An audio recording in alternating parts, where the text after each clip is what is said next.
Hey everyone, I am Srushti Kanpur. Today I am going to explain what are the signals in Linux. So the basically first question arises in the mind that what are Linux signals? Linux signals are a way for the operating system or a program to communicate with each other. You can think of a signal like a message or a notification that tells a program something important has happened and it need to take an action.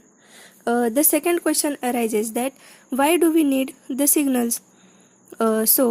Imagine you are running a program and you suddenly want it to stop. Instead of manually closing it, the system can send it a signal called SIGINT, means interrupt. This signal tells the program, hey, stop, what are you doing? So, signals help manage programs while they are running. This is nothing but it is important for manually, instead of making the things manually, we can make them automatically using the signals. So, how the signal works? Each signal has a specific purpose. For example, SIGKILL means a signal kills. This tells a program to stop immediately, while SIGTERM, that is signal termination, tells it to stop nicely and clean up before exiting.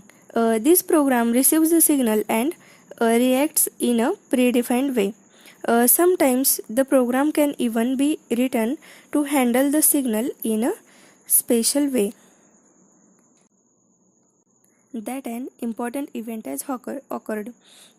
Events can vary from user requests to invalid memory access errors. Various signals like the interrupt signals means that a user has asked the program to perform something which is not present in the user flow of control. Uh, Basically, there are two kinds of signals. First is the non-maskable signals, means the signals that the user can change or ignore, and the second non-maskable signals, that are the signals that the users cannot change or the ignore. There are various aspects that interacts with the process. First is the terminal driver, which interacts with the process through the signal SIGINT and SIGQUIT, means signal interrupt and the signal quiet. Like this, there are various aspects I have shown in the images. You can go through it. This mechanism is required for a kernel and these processes to coordinate their activities. One method is perform this for the process to inform others if anything vital thing occurs. Basically, the signal means a one-way notification. The kernel sent the signal to a process, to one process to itself or another process. Linux signals trace their origin to Unix signals. In later Linux versions, real-time signals were added. Signal interprocess is an easy and lightweight form of communication and is therefore capable with the embedded system. There is a simple method for compiling a list of all the signals your system supports. Simply type the kill-l command to see all the allowed signals. Let's understand the life cycle of a signal. The signal goes through three stages. First, generation, second, delivery, and third is a processing. First is the generation. Let's understand what is this stage. A signal is generated by a process via the kernel. Whichever generates the signal addresses process to a particular process. With the help of process number, the signal is represented and it does not contain any additional data or arguments.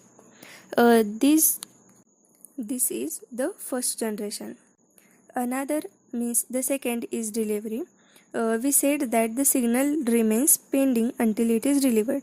Basically, in a small amount of time, signal is delivered to a process by the kernel. If the process has blocked the signal, the process will be pending until it unblocked. last stage is the processing. When the signal is delivered, it is processed in various ways. Each signal contains a default action such as terminate the process, ignore the signal, stop the process, continue the process. That's it. This is the simple life cycle of a Linux which I have explained.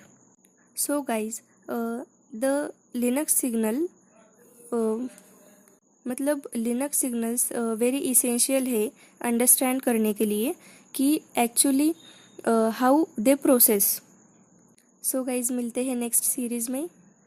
तब तक के लिए bye bye. खाओ पियो मज़े करो और पढ़ाई भी करना, ये मत भूलना भाई.